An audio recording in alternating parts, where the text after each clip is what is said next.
हिंगोलीच्या वेलतुरामध्ये 2 समाजांमध्ये हाणामारी, दोन्ही बाजूकडचे 20 पेक्षा अधिक जण जखमी, तणावानंतर गावात मोठा पोलीस बंदोबस्त।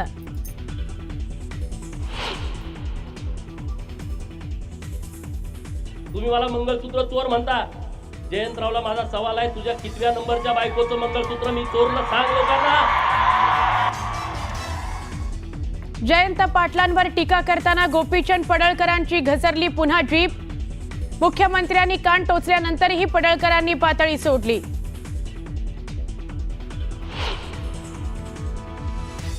आमचा प्रयत्न आहे की सगळी मदत ही शेतकऱ्यांना दिवाळीपूर्वी त्यांच्या खात्यामध्ये मिळाली पाहिजे, अशा प्रकारचा प्रयत्न आम्ही करणार आहोत।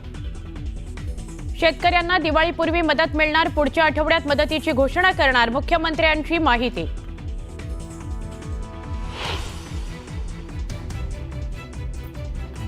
ऑक्टोबर महिन्यातही देशात मुसळधार पावसाचा अंदाज, सरासरीपेक्षा 115% जास्त पाऊस पडण्याचा हवामान विभागानं वर्तवलाय अंदाज।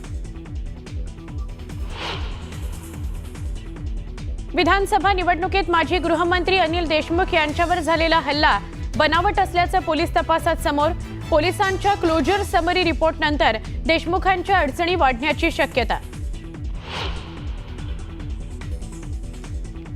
ड्रायव्हर अपहरण प्रकरणात मनोरमा खेडकरांना अंतरिम जामीन मंजूर, 13 ऑक्टोबरपर्यंत अटकपूर्व जामीन मंजूर।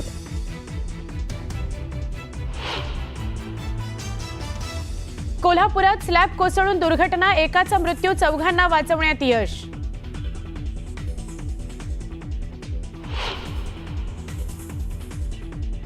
एसटी महामंडळाकडून 10% भाडेवाढीचा निर्णय, दिवाळीच्या तोंडावर 15 ऑक्टोबर ते 5 नोव्हेंबर पर्यंत भाडेवाढ लागू। ऐन दिवाळीत एसटी प्रवास महागणार असल्यानं प्रवाशांच्या खिशाला कात्री।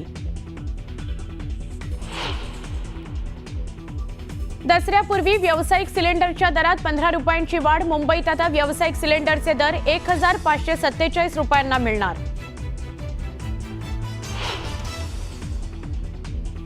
आरएसएसला 100 वर्ष पूर्ण झाल्यानिमित्तानं एका विशेष कार्यक्रमात टपाल तिकीट आणि नाणं जारी करणार पंतप्रधान नरेंद्र मोदी, संघाचे सरकार्यवाह दत्तात्रय होसबळे राहणार हजर।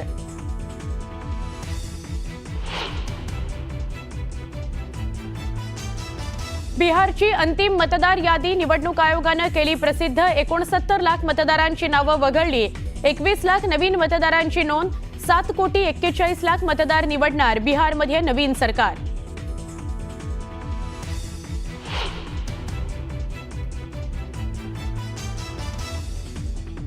भारतानं एसीसीच्या बैठकीत मोहसिन नक्वींच्या वर्तणुकीवर घेतला आक्षेप, आशिया कप ट्रॉफी तातडीनं एसीसी जवळ जमा न केल्यास आयसीसीकडे करणार तक्रार।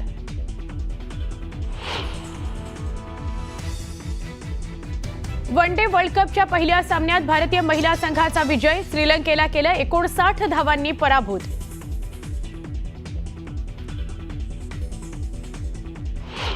बँकवाले साहेब, तुमच्या बँकांमध्ये माणसं बसली आहेत की फक्त निर्जीव टेबल, खुर्च्या आणि कम्प्युटर बसवलेत?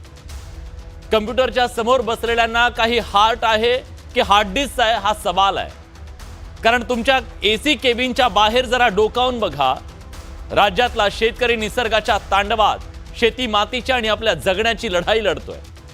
निष्ठुरातल्या निष्ठुर माणसाच्या सुद्धा काळजाला पीळ पडेल अशी परिस्थिती आहे राज्यात। त्याचं घरदार, शेती सगळं डोळ्या देखत वाहून गेलंय, हातातोंडाशी आलेला घास हिरावला गेलाय। त्याच्या समोर आता जगायचं कसं हा सवाल आहे। त्याची ही विदारक परिस्थिती शेतकरी नसलेल्या शहरातल्या माणसांना सुद्धा बघवत नाहीये। लोक मदतीसाठी त्याच्या दारावर पोहोचतायत आणि तुम्ही तुमच्या वसुलीच्या नोटिसा त्याच्या दारावर धाडताय। अहो साहेब, घरातली लहान लहान पोरं सुद्धा गुल्लक फोडून शेतकऱ्यांना मदत करूया म्हणतायत। शहरात सुखासीन आयुष्य जगणाऱ्यांच्या सुद्धा डोळ्याच्या कडा पाणवतायत हो। एवढी बिकट परिस्थिती आहे, अशा वेळी साहेब तुमच्या बँकेच्या नोटिसा शेतकऱ्यांवर दबाव वाढवण्याचं आणि त्याला आणखी निराश करण्याचं काम करत आहे। परवा ज्या शेतकऱ्याच्या डोळ्यातले अश्रू पुसायला राज्याचे प्रमुख नेते त्यांच्या बांधावर पोहोचले, त्यांची पाठ फिरताच त्यांच्या दारावर बँकांच्या कर्जवसुलीच्या नोटिसा धडकतायत। याचा अर्थ काय आहे?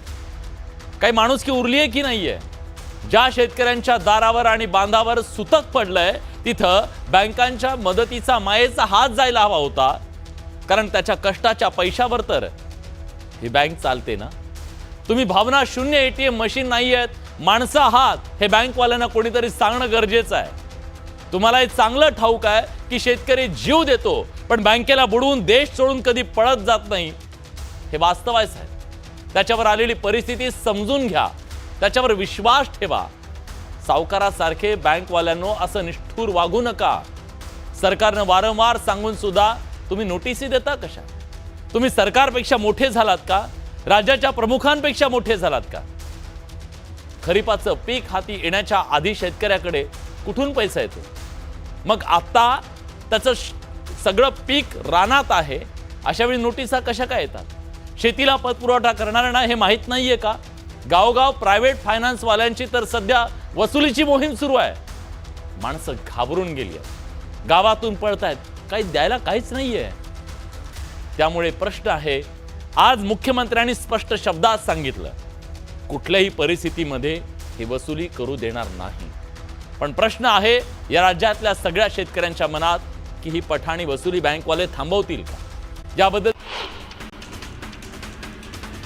वाशिम जिल्ह्यातील झेंडूच्या शेतीचं अतिवृष्टीमुळे नुकसान झालं। ऐन दसरा आणि दिवाळीच्या मुहूर्तावर झेंडूच्या फुलांचं नुकसान झाल्यामुळे शेतकऱ्यांना मोठा आर्थिक फटका बसला। माढा तालुक्यातील वाकावमध्ये पुराच्या पाण्यातून 2 महिन्याच्या बाळाला बाहेर काढण्यात आले। बाळाला बाहेर काढतानाचा व्हिडिओ जोरदार व्हायरल झाला। कुडाळ तालुक्यातील नवजे गावात चक्रीवादळाचा तडाखा बसला। यात गावातील मोठं नुकसान झालं तर भात शेती जमीनदोस्त झाली आहे, त्यामुळे नागरिकांमध्ये भीतीचं वातावरण आहे। सोलापूर जिल्ह्यातील पाकणी गावात आलेल्या महापुरामुळे तब्बल 350 कुटुंबांचे संसार उद्ध्वस्त झाले। अशा संकटाच्या काळात चिपळूणकरांनी पुन्हा एकदा आपली सामाजिक बांधिलकी जपत मदतीचा हात पुढे केला आणि या कुटुंबांना संसार उपयोगी साहित्य देण्यात येणार आहे। चंद्रपूर जिल्ह्यात वार्षिक पर्जन्य सरासरीच्या 120% एवढा पाऊस पडून गेला। जिल्ह्यात गेल्या 4 महिन्यात विविध महसूल मंडळात 65 वेळा अतिवृष्टी झाली आहे। नुकसानीमुळे शेतकऱ्यांचं कंबरडं मोडलंय। पावसामुळे गोंदिया जिल्ह्यातील देवरी इथे घर कोसळलं। यात सुदैवानं कुठलीही जीवितहानी झाली नाही, मात्र आंबिलकर कुटुंबियांचं यात प्रचंड नुकसान झालं असून प्रशासनाच्या वतीने पंचनामा करण्यात आला।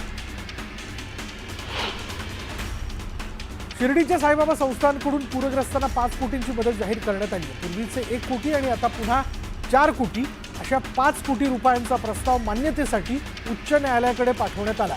50 लाख रुपयांवरील खर्चासाठी साई संस्थानला उच्च न्यायालयाची परवानगी बंधनकारक असते। नांदेडच्या रेणुकादेवी संस्थानकडून पूरग्रस्तांना 1 कोटी 1 लाखांची मदत देण्यात आली आहे। मुख्यमंत्री सहाय्यता निधीत ही मदत जमा करण्यात आली आहे। अन्य संस्थांनाही मदत करण्याचं आवाहन जिल्हाधिकारी राहुल कर्डिलेंनी केलं। सिंधुदुर्ग जिल्ह्यातील 43,000 शेतकऱ्यांना कृषी पीक विमा योजनेतून नुकसान भरपाई मिळणार आहे। शेतकऱ्यांना 5 ऑक्टोबरपर्यंत ही मदत देण्यात येणार आहे। बुलढाण्यातील शिवसेनेचे आमदार संजय गायकवाड यांनी स्वतःचे 2 प्लॉट विकून राज्यातील नुकसानग्रस्तांना 25 लाखांची मदत देत असल्याचं घोषित केलं। त्यांनी प्लॉट विक्रीचे कागदपत्र पत्रकारांना दाखवले, तसंच 25 लाखांची रक्कम देखील पत्रकार परिषदेत आणली होती। ही रक्कम उपमुख्यमंत्री एकनाथ शिंदेंना देणार असल्याचं गायकवाडांनी म्हटलं। खासदार बजरंग सोनवणेंनी बीडच्या माजलगाव तालुक्यातील गोदावरी नदीकाठच्या पूरग्रस्त भागाची पाहणी केली। शेतकऱ्यांच्या बांधावर जाऊन त्यांनी प्रत्यक्ष पाहणी करत शेतकऱ्यांशी संवाद साधला।